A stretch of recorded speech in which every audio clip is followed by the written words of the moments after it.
Ayon po sa mga eksperto, sa kabila ng mga pag-akyat at pagbaba ng presyo ng XRP, nananatili pa rin daw itong undervalued. Sa kasalukuyang presyo ng XRP na nasa $1.43, sinasabi po ng mga analyst na ito ang tamang panahon para bumili bago pa ito muling umangat sa mas mataas na presyo. Pero bakit nga ba sinasabing mura itong nananatiling mura pa ngayon itong si XRP? At ano po ang sinasabi ng kasaysayan at mga development sa ecosystem nito? Yan po ang siyang ating pag-uusapan sa video na ito. Pero bago po tayo magpatuloy, ay nais ko lamang po munang bigyang linaw ang aking disclaimer kung saan ang nilalaman po ng video na ito ay hindi po ito isang financial advice. For education and information purposes lamang po ang layunin nito.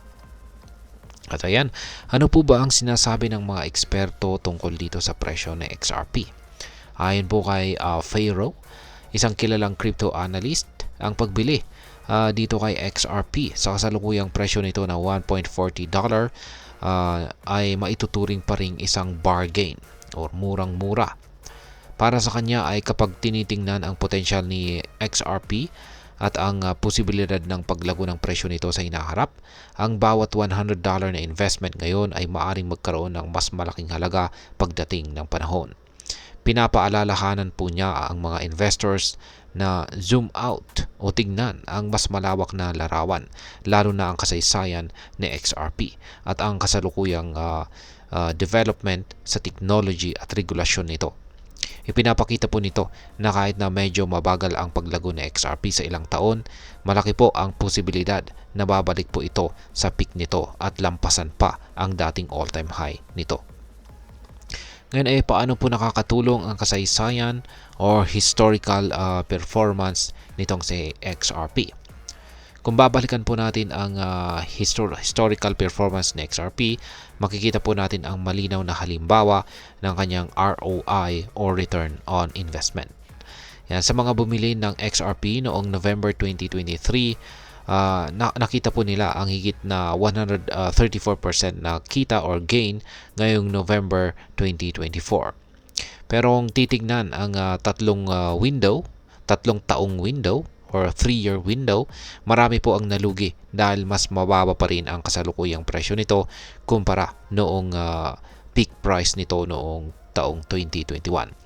Gayunpaman ay sa 10 taong sa loob po ng 10 taon ay ang mga bumili ng XRP noong ito'y nasa all-time low ay nakakita po ng higit 51,003% na kita or gain. Ang mga datos na ito ay nagpapakita na si XRP ay mas angkop para sa mga long-term investors. Ayon po sa mga analyst, ang narrative o kwento ni XRP ay nagbabago na. Mula po sa underperformance nitong mga nakarang taon, dahan-dahan na po itong nagiging simbolo ng pag-asa sa crypto market dahil sa mga technological at regulasyong pagbabago. Ngayon ay bakit po sinabi na matagal nang pinili itong si XRP? Ayan. Ayon po kay Ginoong Vandel Algera, siya naman po ang co-founder ng Black Swan Capital, sa XRP at Stellar or XLM ay matagal nang pinili bilang mga mahalagang asset para sa hinaharap ng financial. Ilang taon na niyang binabanggit ang potensyal ni XRP, pero ngayon lamang ito napansin ng mas malalaking pangalan sa industriya. Sinabi rin niya na ang pananaw ng mga tao ay madalas nagbabago batay po sa kasalukuyang performance ng asset. Kung hindi raw maganda ang galaw ni XRP ngayon, maraming holders ang magrireklamo. Pero dahil maganda ang takbo nito, marami ang muling naniniwala sa potensyal nito. Ngayon ay ano naman po ang maaring maging epekto nito para sa atin bilang mga Pinoy crypto enthusiast? Una ay magandang timing para mag-invest. Sa kasalukuyang presyo ng XRP ay sinasabing mura pa rin. Maaring ito ang tamang panahon para pumasok sa investment. Pero importante ang risk management. Hindi dahil mura ay dapat nang ilaan ang lahat ng pondo. Siguraduhin balansehin ang portfolio para sa mas ligtas na pag-invest. Pangalawa ay ang potensyal para sa long-term growth. Ang kasaysayan po ng XRP ay nagpapakita na ito ay may kakayahang makabawi or makarecover mula sa mga correction periods.